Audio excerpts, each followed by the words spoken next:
오늘 주 설교는 당신은 나의 거울입니다. 네.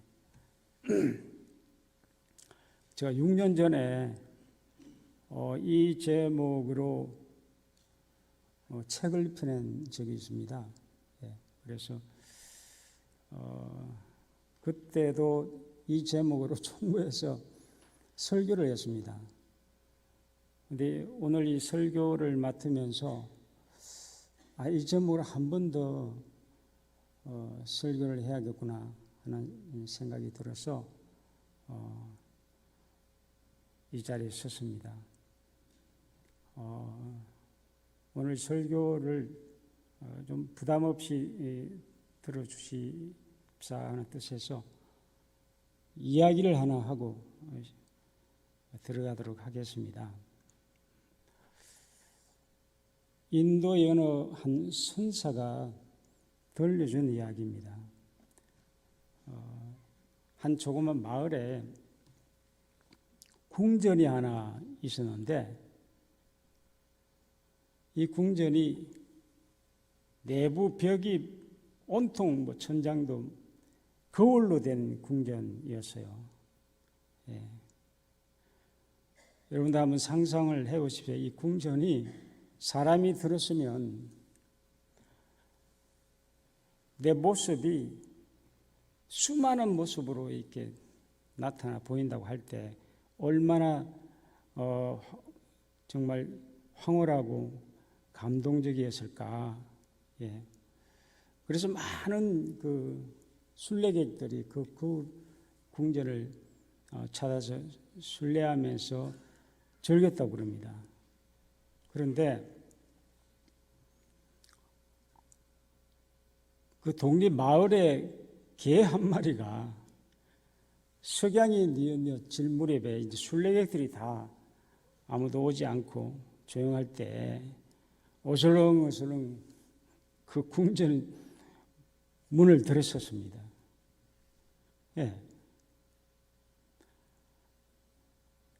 어떤 일이 벌어지겠습니까? 수많은 개들이 자기를 앞에 다가오는 거예요. 순간 본능적으로 꼬리를 딱 감추고 왕왕왕 하고 짖어 그랬습니다. 그러니까 그 궁전을 가득 울리는 그 짖는 소리로 수많은 개들이 자기한테 다가오는 겁니다. 와, 이 개는 정말 벌벌벌 떨면서 그 궁전을 밤이 늦도록 짖어대면서 돌아다녔습니다. 다음 날 아침에 궁전의 어느 기둥 모퉁이에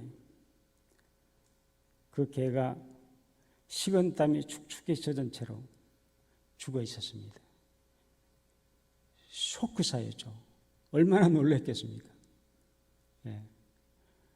그러면서 이 이야기의 마지막에 누가 이 개를 죽였습니까? 하는 질문을 던졌습니다.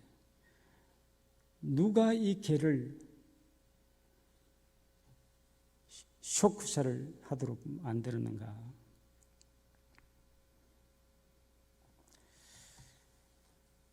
그런데 이 이야기 저 아래 각주를 하나 달아 놓으셨는데, 와, 제가 이 줄을 읽고 가슴이 먹먹했습니다. 뭐라고 이야기가 되어 있냐면, 개의 이야기를 지금 기록해 놨는데, 사실은 개의 이야기가 아니고, 오늘날 우리 시대에 사는 사람들의 이야기라는 겁니다. 와, 이 선사는 정말 일른이에게 법식을 제대로 만들어서 전해줬구나. 사람들이 자기 삶 앞에 나타나는 모습을 자기인 줄 모르고 저 죽어가는 개처럼 짖어대다가 죽어가고 있다. 처음부터 사람 이야기라고 했으면 사람들이 쉽게 듣겠습니까?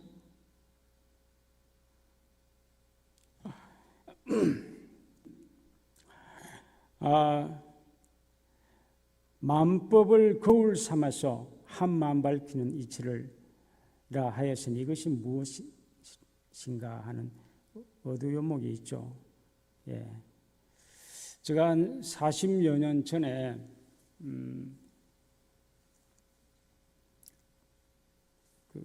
교학대학 2학년으로 편입을 해와서 출가를 했습니다.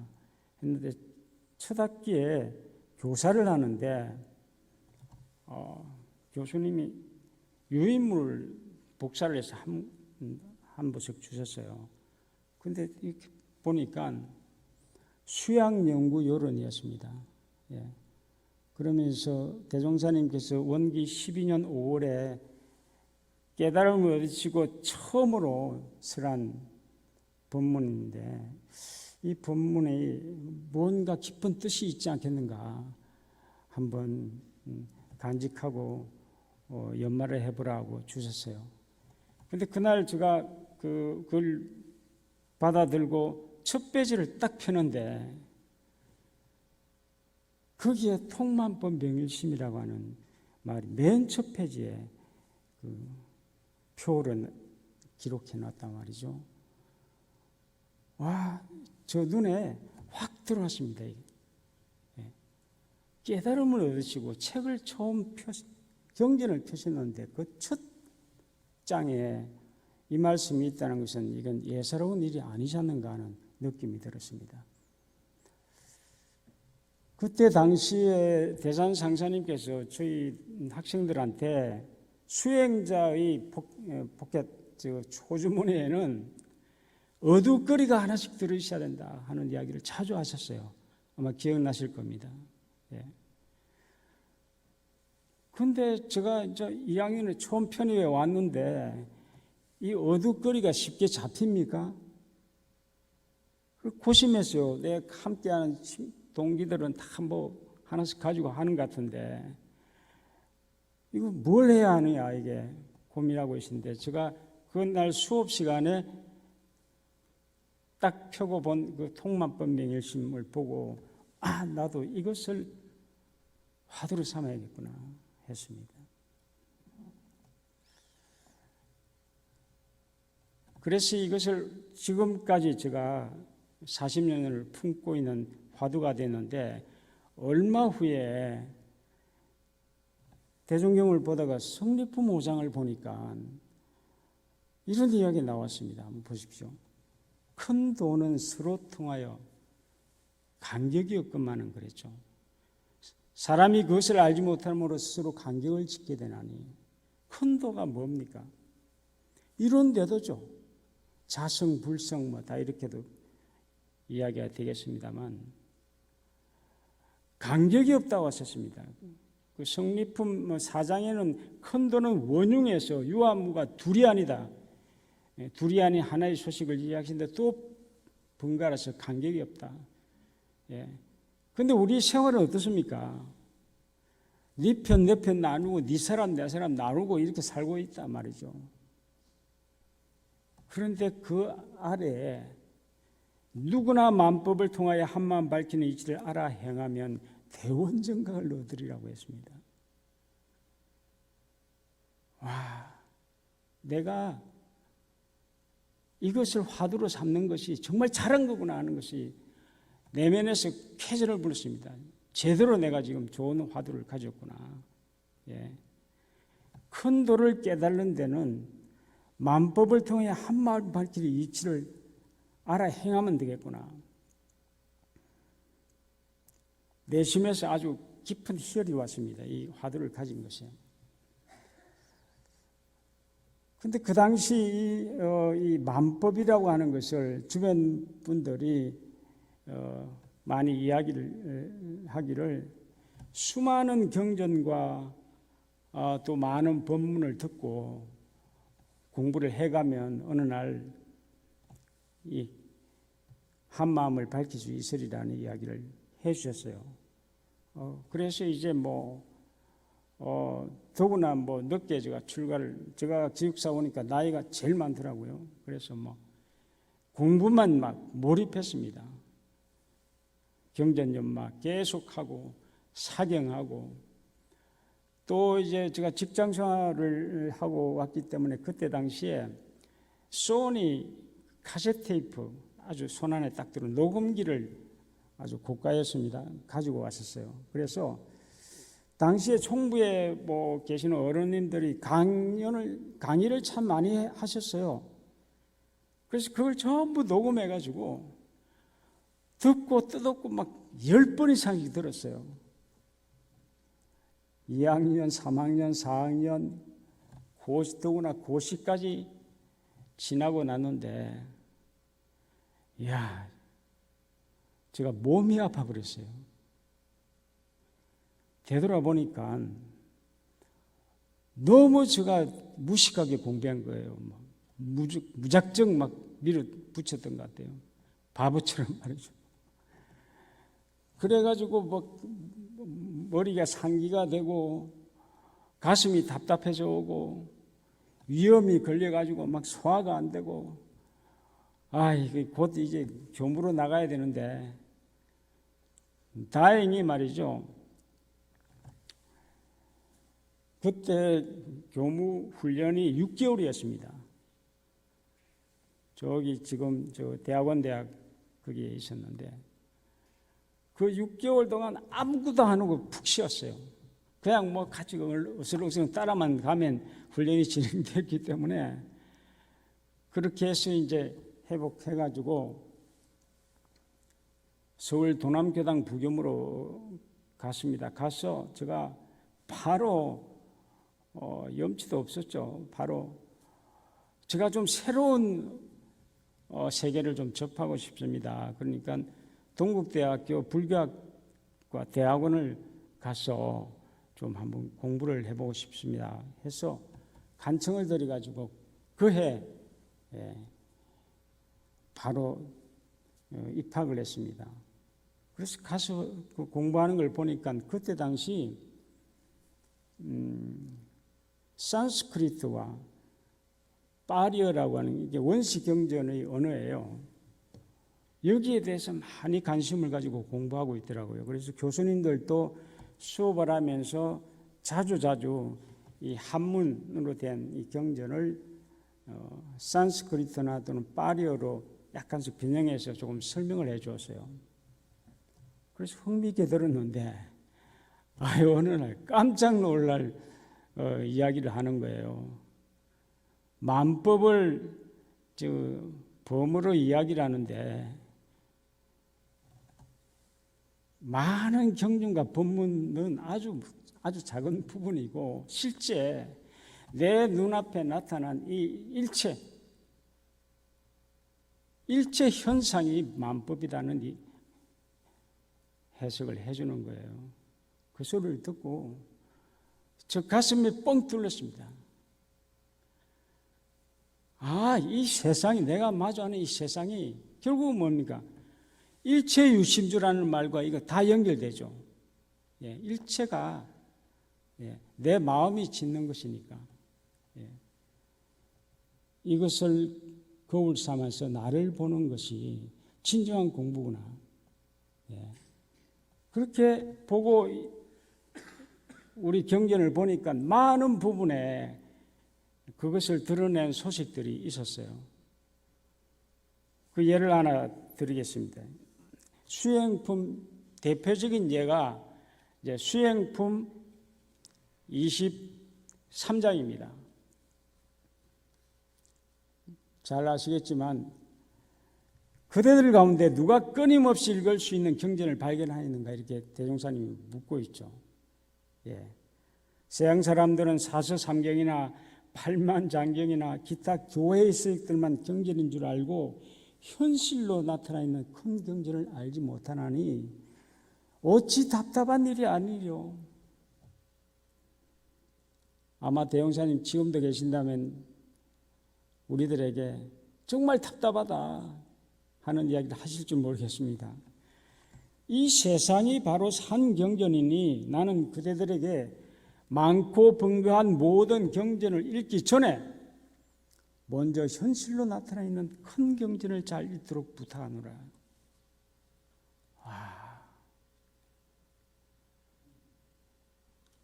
어두요목 20장이 어두요목이 저는 결론이라고 생각하는데 이 말씀이 나오죠. 나에게 한 권의 경전이 있으니, 이게 대종사님 말씀으로 풀어본다면 나에게 한 권의 경전이 있다고 이야기하시면서 지묵으로 된 것이 아니다고 했습니다. 이렇게 책으로 만든 것이 아니다. 한 글자도 없다 했습니다. 그런데 항상 광명을 나타내는 것이라 하니 이것이 무슨 뜻인가 하고 우리한테 묻고 있죠. 예. 수행품 22장에도 이 말씀이 계속 나오고 있습니다. 그대들은 옛 경전들의 많고 번거한 이 옛 경전들의 정신을 빼앗기지 말고 마땅히 간단한 교리와 편리한 방법으로 뛰어난 역량을 얻은 후에 저 옛 경전과 모든 학설을 참고하라. 제가 이 말씀을 들으면서 너무 기뻤습니다. 그런데 늘 저희 내리에서 떠나지 않는 것이 왜 대종사님께서 이 통만법 명일심을 정확하게 드러내서 저희한테 말씀을 해 주시지 않았던가 하는 의문을 가지고 있었습니다. 이 화두를 말이죠, 하나 품고 살면 아까 제가 처음 했던 그 이야기도 그렇고 이 통만법 명일심에 대한 것들이 어느 순간에 툭툭 저 앞에 나타나는 것을 발견하고 굉장히 기쁨을 느꼈습니다. 그런데 제가 부교무 시절 후반기쯤 돼서 오늘날 경전을 봉독하는데 감장이 고시 볼 때도 다 읽고 연마하고 했던 내용인데도 그것을 정확히 보지를 못했습니다. 제자들이 신문을 보다가 시사에 대하여 가부평론함이 분분하기를 해놨죠. 신문을 본다 하여도 나의 앞길에 거울을 삼는 것이 공부인이 떳떳한 행실이요 참된 이익이니 나의 앞길에 거울을 삼으라. 통만법을 이렇게 설명해놨습니다. 그런데 그 다음 내용이 이것이 곧 모든 법을 통하여다가 한마음 밝히는 일이라. 통만법 명일심을 이야기해 놓은 겁니다. 제가 이걸 읽고 말이죠, 얼마나 기분이 좋았는지 만세를 불렀습니다. 만세! 너무 기뻤습니다. 정확하구나 내가 해석했던 것이. 이러한 정신으로 신문을 보는 사람은 신문이 산경전이 되고 회복의 자료가 될 것이다. 이렇게 이야기하셨습니다. 그 외에 솔성요론에도 이런 내용들이 많이 나오고 있죠. 거울을 하나 보여드리려고 했는데, 거울. 여러분들 우리 아침마다 거울을 보시죠. 예, 이 거울은 말이죠, 멀리 떨어져 있으면 거울 역할을 못해요. 늘 내 앞에 마주해야 거울 역할을 합니다. 그렇죠? 예. 그런데 이 거울을 보면 내 얼굴에 무엇이 묻은 것이 보이죠? 보이는데 그때 어떻게 합니까? 거울을 닦습니까? 내 얼굴을 닦죠. 예. 이 거울의 역할이에요. 저는 이 거울의 위대한 역할이라고 생각합니다. 그런데 아까 저 죽어간 개는 어떻게 했습니까? 거울에 비치는 자기를 자기인 줄 모르고 계속 치솟했다고요. 그래서 엄청난 스트레스를 받고 죽어갔습니다. 우리가 만약에 내 앞에 나타난 현상들, 만나는 사람들이 거울인 줄 모른다면 저렇게 죽어가는 개처럼 스트레스를 겪으면서 고통받고 살고 있지 않겠는가 하는 느낌이 들었습니다. 그래서 제가 당신은 나의 거울입니다고 하는 책을 펴게 됐고요. 이 책을 펴고 나서 많은 새로운 사실을 또 발견했습니다. 그게 뭐냐면 불교의 화엄경의 주제가 불교에서 대단한 경전이죠. 통만법 명일심이더라고요. 선제동자가 53 선지식을 찾아가는데 한번 보십시오. 선지식을 해서 대단한 분만 찾는 줄 알았는데 율락로도 만납니다. 뱃사공도 만납니다. 늘 삶 속에서 만나는 사람을 거울로 삼고 있더라고요. 그리고 2500년 전 그 시대에 중국에서 살았던 묵자 아시죠, 여러분? 이 묵자는 자기 존엄을 내세우는 아주 위대한 사상가였습니다. 이분이 또 이 통만법 명의심을 다르게 표현해 놓았습니다. 똑같은 동시대 중국에서. 무감어수 감어인. 감자가 뭐는 거울 감자예요. 물로서 거울 삼지 말고 사람으로 거울 삼으라 했습니다. 이 옛날에는요, 거울이 없었습니다. 거울이 발견된 게 얼마 안 돼요. 그러니까 어땠습니까? 항아리에 물을 떠놓고 거울처럼 사용했습니다. 그러니까 그 물로서 거울 삼지 말고 사람으로 거울 삼으라는 겁니다. 내가 만나는 사람. 화엄경에서 하는 이야기처럼 내가 지금 늘 만나는 그 사람이 선지자라는 겁니다. 선지식이다. 그가 누구든 왜? 나를 비춰주니까. 놀라운 일입니다. 나를 비춰준다. 나를 일깨워주는 부처다. 그렇게 한다면 우리가 올해 신년 본문 그 덕목에 나오죠. 집집마다 부처가 산다고 하는 건 내가 거울로 보는 순간 그게 가능하다는 겁니다. 그죠?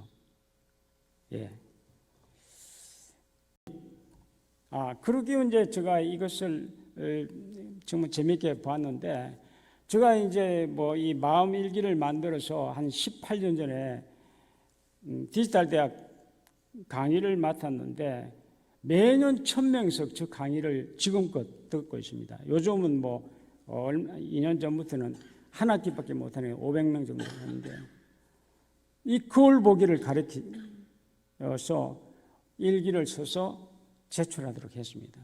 그런데 많은 분들이 기독교인들이 굉장히 많아서 이 좋은 본문을 불교 이야기, 중국 이야기를 하면 이분들은 굉장히 낯설어요.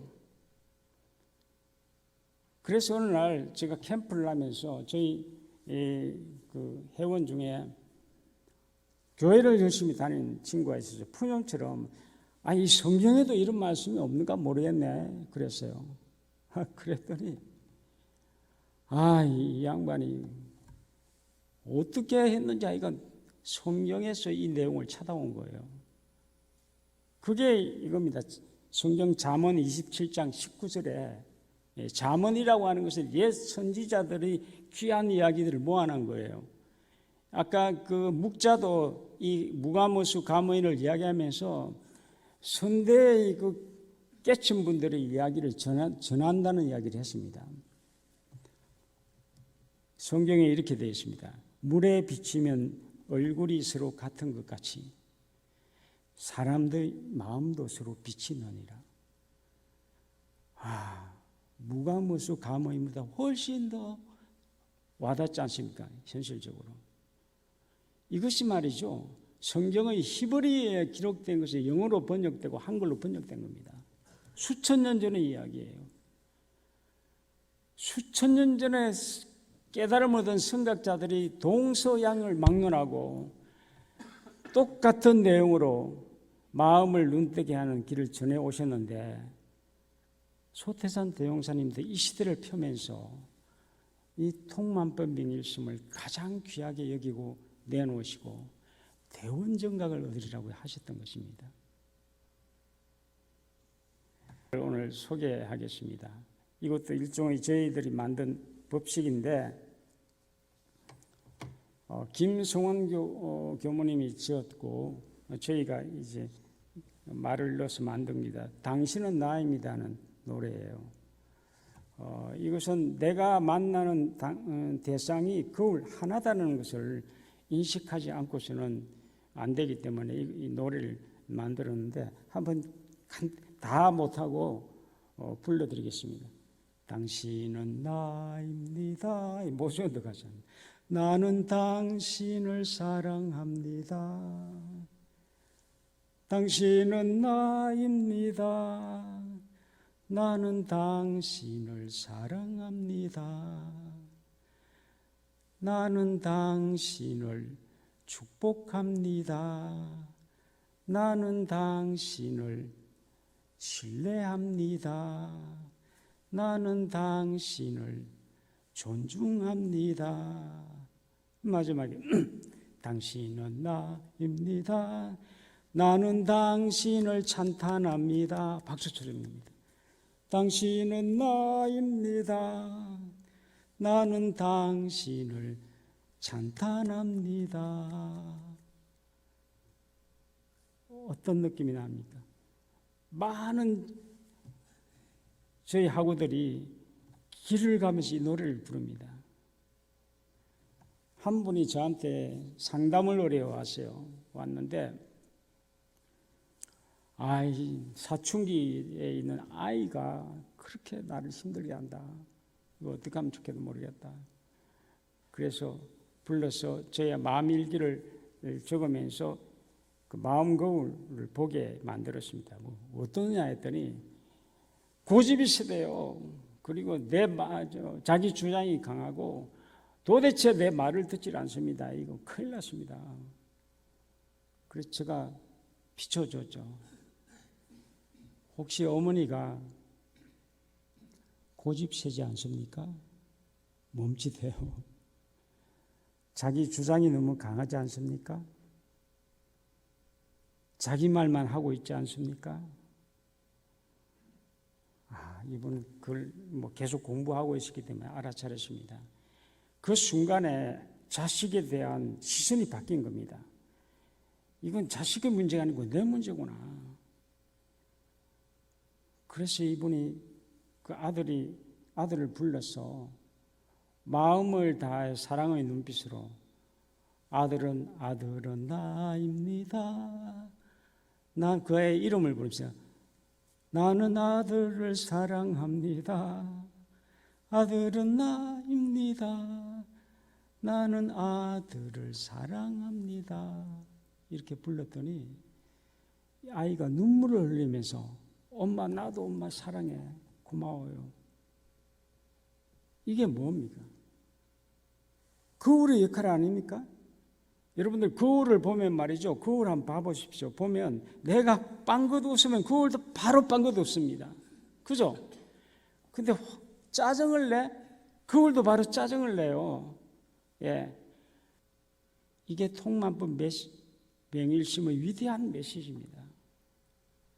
시간이 없어서 마지막에 제가 하나 소개를 드리겠는데 이것을 나살림이라고 하는 구글 플레이 앱을 만들어서 구글 플레이 샵에 등록해서 작년에 이게 지금 올라가 있습니다. 그래서 세계 사람들이 이 마음에 대한 성찰을 하려면 누구든지 들어가 볼 수 있도록 지금 되어 있습니다. 예, 이걸 지금 근데 이건 단순합니다. 그래서 이건 일기는 약간 조금 기록해야 되지만 원리는 살면서 일어나는 나한테 일어나는 모든 문제는 나한테 원인이 없는가 하고 물어야 됩니다. 묻도록 만들었습니다. 그리고 그 해답을 찾아냈습니다. 와, 이건 너무 대단한 겁니다. 예. 내가 말이죠. 예. 저 사람을 무시하고 있으면 저 사람 난 정확히 무시합니다. 근데 저 사람의 존중을 받으려면 내가 먼저 존중해야 돼요. 와, 제가 마무리를 하겠습니다. 교육품 39장이 교육품의 마지막 결론이라고 생각합니다. 대용사님이 이 한해상을 펴시면서 교화를 시작해야 되겠는데 어떻게 하면 좋겠는가 문답하는 이야기 나오죠. 마지막에 이 이야기 말씀이 있습니다. 세상을 개선하기 전에 먼저 자신의 마음을 개선하라. 이게 결론입니다. 통만법 명일심하라는 겁니다. 이게 너무도 간단한 교리이면서 편리한 방법입니다. 이것을 통해서 정말 우리 앞으로 정말 뭐 교화가 어렵다 뭐다 하는데 한국 사회가 지금 가정이 가장 큰 아픔이 있습니다. 가장 먼저 만나는 배우자. 배우자가 고집이 세다면 말이죠. 내가 고집이 센 겁니다. 그런데 그걸 보지 못하고 고쳐주려고 할 때 엄청난 갈등을 유발하고 고통하고 있습니다. 그런데 이 통만법 명일심 거울 보기를 통해서 단 한 번에 해결할 수가 있습니다. 우리 많은 분들이 이것을 펼쳐가서 열어간다면 원불교 교화는 아름답게 펼칠 수 있는 길이 있다 하는 희망을 저는 갖고 이 화두를 품고 있습니다. 경청해 주셔서 고맙습니다.